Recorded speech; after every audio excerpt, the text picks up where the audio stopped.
Disebutkan Jokowi gagal, kacau itu. Tapi sekarang sendiri yang namanya endgame. Sekarang endgame itu nggak ada apa-apanya. Pada ulang tahun Amerika yaitu July 4th atau tanggal 70% menolak, Pak. Jadi kan itu surveinya itu ada di channel saya. Ya, Pak. Kalau mereka ditanya mau vaksin nggak, 70% menolak. Ya, dasarnya atau groundnya tuh ya, tidak ada beda dengan zaman Soeharto dan Gus Dur dulu. Gitu. Nah itu, jadi di situ itunya, apalagi diorganisir. Disebutkan Jokowi gagal, kacau itu. Tapi sekarang sendiri yang namanya endgame. Sekarang endgame itu nggak ada apa-apanya. Sepi kok di jalanan juga. Jadi hanya biasalah orang namanya caper kalau menurut saya caper di sosial media, tapi tenaga kurang seperti Pak Paul tadi katakan. Saya tanggapi Pak Gajah Mada. Boleh, Pak? Ya. Gajah Mada ekonya dikecilin dikit, Pak. Gajah Mada tolong jadi lebih bagus, Pak. Ya. Kalau ini kegedean kayaknya ekonya. Saya kedengaran jelas, Pak? Oh, jelas, Pak, jelas. Terima kasih. Tadi menyinggung bahwa ya di Amerika sendiri 70%. Sebenarnya ini adalah target yang diinginkan oleh pemerintahan Joe Biden pada ulang tahun Amerika yaitu July 4th atau tanggal 70% menolak, Pak. Jadi kan itu surveinya itu ada di channel saya. Ya, Pak. Ya. Kalau mereka ditanya mau vaksin nggak, 70% menolak. Ya, oleh sebab itu. Tapi ada alasan-alasan tertentu dalam hal itu ya. Misalnya negara ini adalah negara yang tidak menghendaki suatu semacam paksaan. Dan kedua, paksaan itu kebanyakan ya sistem-sistem sosialis dan komunis di mana ditentang oleh orang-orang Amerika. Meskipun kita semua tahu bahwa coronavirus ini adalah real. Namun sebagaimana yang diadakan di beberapa negara Eropa sekarang seperti di Italia yang mana ada Green Pass. Sebenarnya itu adalah sistem untuk mengontrol population, Pak. Jadi di sini yang menjadi suatu perbedaan-perbedaan mungkin daripada orang-orang yang mempunyai alasan atau perspektif tersendiri terhadap kenapa tidak mau divaksin. Karena di Cina sendiri banyak sekali mereka tidak divaksin, padahal mereka negara komunis. Jadi ini adalah bagian-bagian yang mungkin lebih details lagi kita coba pelajari. Dan dikaitkan dengan kasus-kasus yang ada. Misalnya yang divaksin juga banyak yang terkena kembali. Yang sudah 2 kali vaksin, Pfizer dan ada lagi satu Johnson & Johnson sekali dikatakan ampuh. Dan sebenarnya kan pengertian atau terminologi daripada vaksin adalah imunitas seumur hidup. Sebagaimana kita waktu kecil, waktu kita divaksin cacar atau kolera, ya puji Tuhan, waktu saya SD divaksin ya sampai sekarang tidak pernah ada. Jadi ini merupakan sesuatu yang tanda tanya. Dan sekarang keluar lagi ada vaksin ketiga. Nah, untuk apa divaksin kalau sampai terus-terusan? Terus ada booster. Jadi ini sebenarnya orang-orang yang melihat daripada kenyataan atau kebenaran dari vaksin itu sendiri. Dan kedua, laporan-laporan daripada CDC yang diketuai oleh Dr. Fauci, itu kebanyakan tidak ada yang real. Waktu itu sudah nyatakan Amerika bebas daripada pemakaian masker. Terus beberapa waktu yang lalu dikembalikan lagi. Terus anak-anak sekolah di bawah 12 tahun karena mereka belum kuat untuk menerima vaksin. Nah sekarang ya pilihan tentunya orang tua, tapi banyak menganjurkan divaksin. Jadi ini masih merupakan suatu perdebatan yang belum juga clear.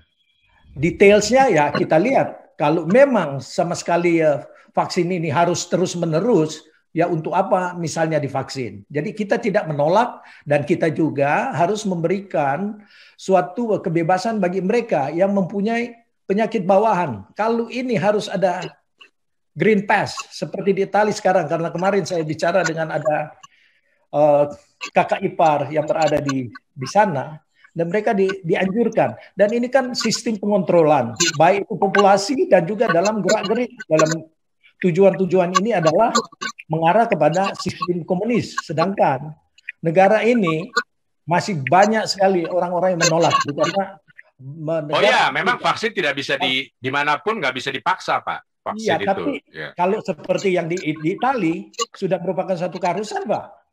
Jadi ini yang harus kita bedakan. Dan mengenai kolerasinya dengan Indonesia, tentunya ya mengenai vaksin ini yang dijadikan suatu momentum untuk menjatuhkan Jokowi. Dan ini sama sekali tidak objektif. Dasarnya atau groundnya tuh tidak ada, beda dengan zaman Soeharto dan Gus Dur dulu. Nah, Indonesia memakai suatu momentum untuk tidak senang dengan seorang pemimpin. Lepas daripada ya kita pun banyak kekecewaan terhadap Jokowi. Tapi benar sekali, kalau Jokowi misalnya turun, adakah yang dijagokan Indonesia saat ini untuk menggantikan Jokowi? Itu pasti tidak ada, dan bahkan lebih parah. Anies, ya udahlah, kita akan kembali kepada kehancuran Syria atau Afghanistan. Kalau orang-orang seperti itu. Bapak kan ada di Amerika, apa di Indonesia? Bapak. Saya berada di Amerika, Pak. Ya, makanya saya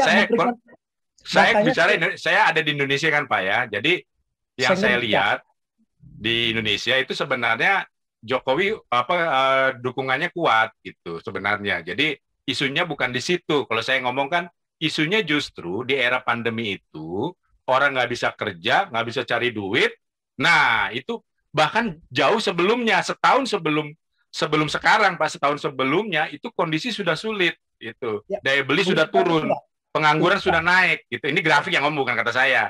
Ya, jadi terkait vaksin sebenarnya hal tersebut sebenarnya kalau menurut saya kondisi Indonesia bahwa menjadi berat dengan varian Delta itu terjadi di semua. Kalau Bapak cek, ya itu saya di channel saya, di channel saya syuting videonya. Saya saya setuju. Jadi ada 61 atlet Amerika, Olimpiade Amerika sakit. Nggak mungkin atlet Amerika nggak divaksin karena persyaratan di Tokyo itu harus divaksin. Bayangkan olahragawan Olimpik itu pasti sehat banget, Pak. Gizinya juga bagus. Divaksin, sudah divaksin juga. Tetapi kena COVID juga. 61 tuh. Terakhir itu 61 orang. Orang Amerika ya. Atlet Amerika. Dan orang yang dalam wawancara itu, dia bicara, saya tampilkan videonya. Bahwa seluruh dunia, seluruh planet saat ini. Seluruh planet sudah tidak ada tempat sembunyi dari COVID varian Delta. Iya, kita setuju semua itu, Pak. Dan itu memang real. Masalahnya di sini, momentum ini yang dipakai untuk menjatuhkan pemerintah, Pak. Kan poinnya di sana. Karena, tapi nggak laku. Kalau saya anggap tidak laku di Indonesia. Jangan juga dianggap ya, bagi pribadi Bapak. Nggak laku, Pak. Pak Robert, mohon maaf. Tidak laku di Indonesia. Karena Bapak Jokowi sendiri kebijakannya tepat. Tapi kalau dia 2 bulan lagi gagal, ya 2 bulan lagi. Khilafah telah masuk dalam semua aspek di Indonesia. Jangan Bapak bicara seperti itu. Mungkin pengamatan dari luar negeri lebih jeli daripada Pak Gajah Mada kalau bilang tidak laku. Jangan menganggap enteng untuk menjatuhkan, karena bandar-bandar ini tidak mau mereka punya kekayaan dan lain-lain itu akan hilang sekiranya ada pemerintahan yang sistemnya menegakkan hukum. Jadi mereka mencari cara. Jadi kita tidak izin Pak Robert. Kiri, Pak. Jadi izin Pak Robert. Pak, bilang silakan biar jangan ini rebutan, susah nanti kita ngikutinnya, Pak. Gitu. Jadi ini kita Bung Beta dulu silakan. Ya, ini namanya cara kita untuk dulu supaya ada jeda dulu. Ya, Bung Beta dulu silakan. Tadi Pak Hendro sebut bandar, Pak Robert sebut bandar. Kita perlu tahu sekarang siapa bandarnya. Kalau boleh sebut nama nggak apa-apa. Ya, apa sudah jelas. Atau SBY atau jelas, Pak. Kalau kita tidak bisa untuk sembunyi-sembunyi. Yusuf Kala di belakang ini. SBY di zaman dia dalam memerintah selama 10 tahun. banyak sekali uang-uang yang dikorupsi dan tujuannya yaitu membangun suatu kekuatan. Sekarang merasa tidak ada kekuatan lagi dengan cara-cara yang tidak layak, mereka melakukan kegiatan-kegiatan yang ingin menggulingkan Jokowi. Ada juga faktor jealous tentunya di dalamnya. Jadi udah banyak lah. Ditangkap itu poin. Ya. Pak, Dan para jenderal yang juga banyak. Ya. Para jenderal jangan lupa, jangan semua itu jenderal yang masih ada kedudukan sekarang semua mensupport Jokowi. Dan banyak mereka yang kaya raya juga. Ya seperti ya Andika, keponakan atau anak mantu daripada Hendro Priyono, itu berapa banyak uangnya yang ada. Tapi masalahnya kemarin dimasukkan di CNN itu Pak, 179 miliar. 179, itu ada satu rumah yang di dekatnya Pak Robert di. Ya betul. Ya saya sudah cek itu rumah di sana adalah lapangan golf segala. Yang harganya itu bukan sesuai dengan harga di dalam rupiahnya itu. Harga di sini itu sekitar di atas 4 M. Oke, kita stop dulu supaya yang lain kebagian. Terima kasih Anda telah meluangkan waktu untuk memberi masukan kepada kami. Semoga komentar Anda bisa bermanfaat bagi generasi penerus bangsa ini. Terutama bagi diri kita sendiri dan untuk mereka yang mau berpikir dengan akal sehat. Karena dengan akal sehatlah kita bisa bedakan mana yang terbaik untuk diri kita sendiri. Semoga hari-hari Anda selalu dirahmati Tuhan Yang Maha Esa. Dan sampai ketemu lagi di konten Masterway berikutnya.